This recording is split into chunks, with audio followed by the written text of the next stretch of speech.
তুমি তেলের মধ্যে মুখ ঢাকা দিচ্ছ কেন? না, দেখতেছিলাম তেলের গরম হয়েছে কিনা, আর এই ভাতের ভাবটা আসতেছে, ভালোই লাগতেছে। তো আজকে এই যে আমি চিকেন ফ্রাই তৈরি করব। এখানে 3টা লেগ পিস আছে, আপনাদের আগেই দেখাইছিলাম পরিষ্কার করে। আর ভিতরে কমন জিনিস আমি আগে আপনাদের বলছি, প্রথমে লেবু রস আর লবণ দিয়ে ভালো মতো মাখায় নিতে হবে, তারপরে সয়া সস দিতে হবে, মরিচের গুঁড়া আর চাট মশলা অপশনাল, দিলে দিতে পারেন, না দিলে নাও দিতে পারেন। আমাদের বাসার পাশে একজন বানায়, উনি হচ্ছে হোমমেড বানায়, তো ওনারটাই আমরা ইউজ করি। আমি 1 ঘন্টা মাখায় রাখছিলাম। ও আরেকটা বিষয়, এটা যদি ছুরি দিয়ে কাটেন তাহলে সেভাবেও কেচে দিতে পারেন, অথবা আমি 2 দাঁতের কাঁটা চামচ দিয়ে ভালো মতো ফুটা ফুটা করে দিছি। এই তো এখন আমি ফ্রাই করব। এখানে আমি 240 ডিগ্রি সেন্টিগ্রেড দিছি, আপনারা চাইলে একটু কম বেশ করে দিতে পারেন তেল গরম করার জন্য।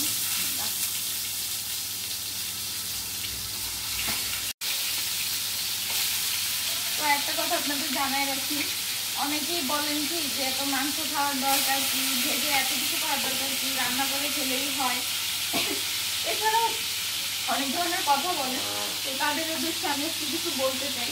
সেটা হচ্ছে যে আমাদের যে হার্টটা, মানে হার্ট বলতে একটা ডক্টরের কাছে আমি শুনছি, একটা না অনেকগুলো ডক্টরের কাছে কথাটা শুনছি, সেটা হচ্ছে যে আমাদের যে হার্টটা তৈরি, এটা সম্পূর্ণ প্রোটিন দ্বারা তৈরি। এখন আমরা বাঙালিরা করি কি, একটুখানি মাংস, তার সাথে আলু হাবিজ জাবি দিয়ে ভরাই ফেলি। আর তারপরে আরেকটা বিষয় কি, আমরা মাছ খাই, মাছটা অল্প একটু রাখি, সবজি বেশি রাখি, কিন্তু সবজি থেকে আমাদের শরীরে বেশি প্রয়োজন মাংস।